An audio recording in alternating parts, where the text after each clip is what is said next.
The whole success of Dinosaurs is because of the writing, because of the design of the characters, because of the performers. That was what was fun about the show, is to just go all over the political map and attack everybody.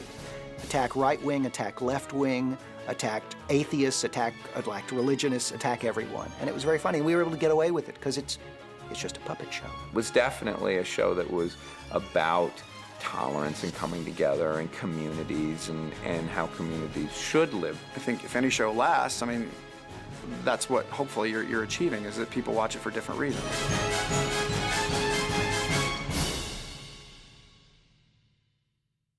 I remember when my dad first was talking about the show, he just loved the idea of big dinosaur costumes, families of dinosaurs that just lived incredibly recklessly. First one to knock down 100 trees gets a donut. And then I think that got refined a bit. Even the bill collectors are just a little more understanding these days. But sort of off of that theme, the idea that dinosaurs became extinct, so dinosaurs probably lived irresponsibly. The original thought about the series was that we would focus on the Earl character as being the one primarily caught between the pull of wildness, which is what the dinosaurs were coming from, and the comforts of civilization, which is where they were going. Here's your sweater, Chief. I clipped on your mittens so you won't lose them this time. That was the physical embodiment of the intellectual idea of wildness in civilization. Honey, I'm home. That's sort of where we were starting with the series, and then you keep that in the subtext, and then we write the jokes and the funny situations on top of that. This is for all you parents at home.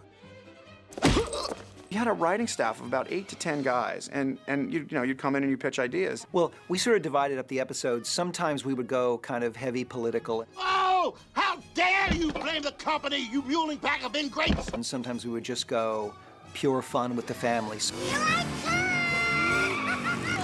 But, I think what was appealing about the idea was it was all those things. You could do wacky family shows about family relationships. You could do shows with sort of an agenda or a message about, again, dinosaur thinking. By the savage and brutal ritual that defines us as dinosaurs! The one I did, When Food Goes Bad, was just literally about if you eat live food and you keep it in a refrigerator and it has a revolt, what happens? So that wasn't really an agenda of any sort of social thing. The writing room at Dinosaurs was always a bunch of lefty writers, and so it was always our intention to do some episodes about environmental causes. Dad, you're gonna coat the entire continent with poison? Isn't there some safer alternative?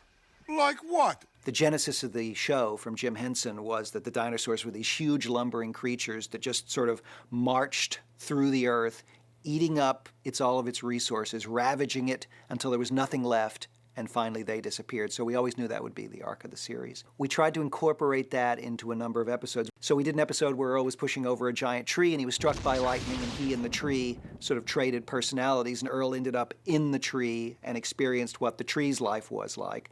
And the tree inhabited Earl's life and got to experience the joy of moving around and having a family. How wondrous it is to be a dinosaur! It was really a very sweet and beautiful episode. We did an episode where Earl got scared because he believed he had been visited by aliens from another planet, godlike creatures who told him that he should take better care of the Earth, and so he became an environmentalist for the episode. We dinosaurs have got to stop abusing the Earth's environment! Until he found out he had been tricked, and then he went back to his old ways. Robbie? We did an episode where they all get used to chewing this particular plant that makes them happy. What are you eating? Oh, it's a plant Robbie found in the forest. It's made us very happy. When everyone starts chewing on these leaves, they stop working and they feel really good, and they're like, what can be wrong with that? But at the end of the day, kind of society grinds to a halt. That was obviously a parody of things that had a really good agenda. It was a drug episode, but at a time where you really couldn't even talk about it. It's very hard now to discuss drugs in a family situation. What could be bad about something that makes you feel good? Even though drugs is clearly an issue in most families in America, and something that, people should probably talk about it. And that's, postmodern sitcom writing at that point. It's been done to death, very special episodes where you all learn a valuable lesson. This is your brain. This is your brain on the plant. Oh! The message was still in there, but it was for kids, they might get the kind of the basic thing is like, hey, doing something that makes you feel so good, but causes you to stop existing or stop caring about existence is not a good idea. But anyone over the age of 15 who'd already seen a very special episode of Charles in Charge or whatever the heck was on, where you could get the parody of like, okay, I get the joke. So come on, say no to drugs. Help put a stop to preachy sitcom endings like this one. Sometimes people didn't get the joke. The episode I'm referring to was Hurling Day. Isn't throwing grandma off a cliff just a waste of a perfectly good old lady?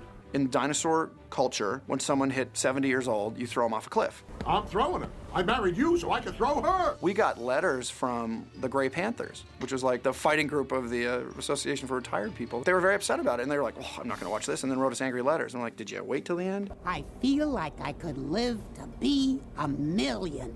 Well, I think there was a basic outrageous element to the concept that's a suspension of disbelief. Tomato. It's all semantics. Imagine that dinosaurs have the instinct of dinosaurs. When they get angry, they kill each other. They eat their young if they don't want to raise them, My true aggressive nature. All those sort of primitive rules with our dinosaurs, and yet they live in houses and they drive around in cars and they have jobs and they go to school. So that's what allows us to do stories about modern society and modern life and the way we live. Oh, there's my cupcakes. Even though it's dinosaurs with their primitive instincts. That's the wild thing about the show, too, it being topical. I mean, everybody thought it was like a combination of the Flintstones as dinosaurs, but it was much more than that to me. It was like a whole generation of characters and connection with families and what they were going through. It just blew me away. I mean, especially the last show, the Ice Age had happened. Continued snow, darkness, and extreme cold. I mean, we had to end the season, right? And the big question was, do we end it? Like, actually have them end? Do they die? We thought, well, that was too intense. Or do you sort of hint at their demise? Not necessarily the families, but, it's kind of going into sort of a nuclear winter, and that it's going to obviously end after the cameras stop rolling. Maybe we went a little overboard with the poison. We thought it would be important to kind of show the extinction, at least, foreshadow it. Hey, when the sun comes out and melts all the snow, we'll have plenty of water. The series was sort of a hiccup between the supposed end of the dinosaurs and the actual end of the dinosaurs. Considering the thickness of the cloud cover, scientists predict it may be tens of thousands of years before the sun shines over Pangea again. So it was a momentary pause in which they got to continue existing. Dinosaurs have been on this earth for 150 million years. And it's not like we're going to just disappear. So we knew we wanted extinction, and we proposed that to the network, and we got some resistance from that. The network felt that that was going to be very hard for the younger viewers to take, especially the idea that the baby would die. Well, what's going to happen to us?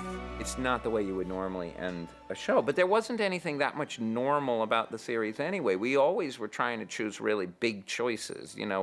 When we were handling an issue or problem, we tried to do it in a very, very big dinosaur-y way. It ends with a camera just coming out of the window, and they're all huddled together in their living room with, Parkers on and stuff, and we knew that was going to be the end. So this was a very big dinosaur-y way to finish the series. That's what the series always allowed us to do, was to talk about issues that are hard to do with people. It's hard to do a good episode about prejudices within our society or bigotry and stuff like that. It's tough with actors. Very, very easy when it's dinosaurs. There wasn't a specific thing, and that's what everyone liked about it. You could kind of attack comedy. Our main agenda was to be funny.